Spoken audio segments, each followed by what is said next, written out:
एक महिला भक्त वृंदावन से बिहारी जी लेकर अपने घर आई और तभी बाहर से गोलू घर के अंदर आया और माँ से पूछता है कि माँ, यह कौन है?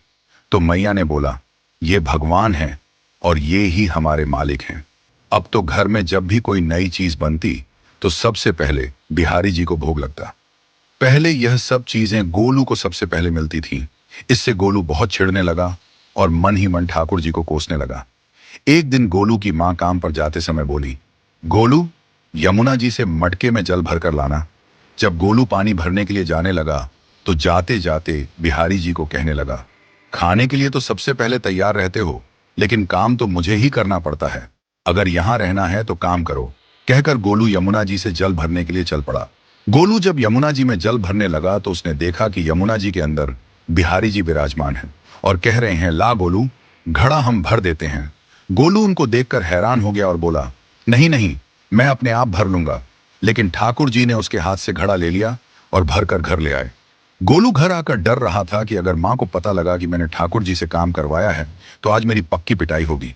मां ने घर आकर बिहारी जी को गीले कपड़ों में देखा तो एकदम से हैरान हो गई और कहने लगी कि गोलू, ये जरूर तेरी शरारत है, जरूर तूने ही इन पर जल डाला है।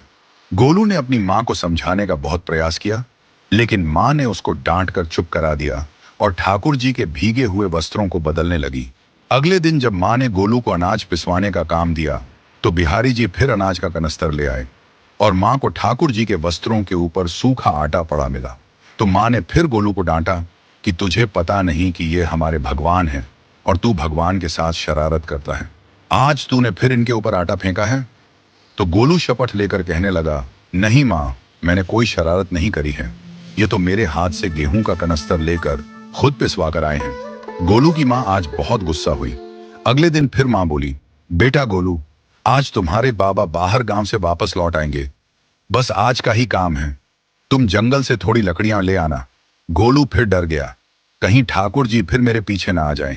गोलू ने मां को बोला कि मैं चला तो जाऊंगा, लेकिन बिहारी जी को समझा लो, वो मेरे पीछे ना आए। उसकी मां हंसकर बोली, हाँ हाँ समझा दूंगी, तुम जाओ तो सही।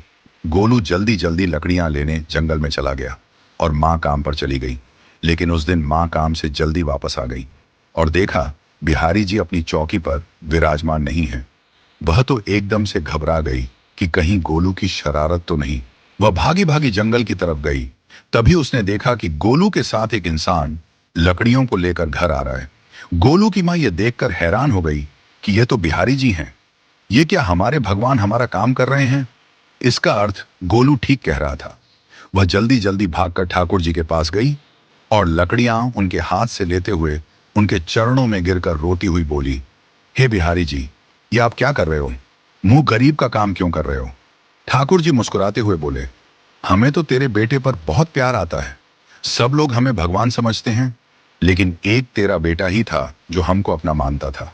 अपना मानकर वो हमें डांट भी देता था, हमारे साथ गुस्सा भी करता था। और जो हमें एक बार अपना मान लेता है तो हम उसके मान के लिए उसके ही हो जाते हैं।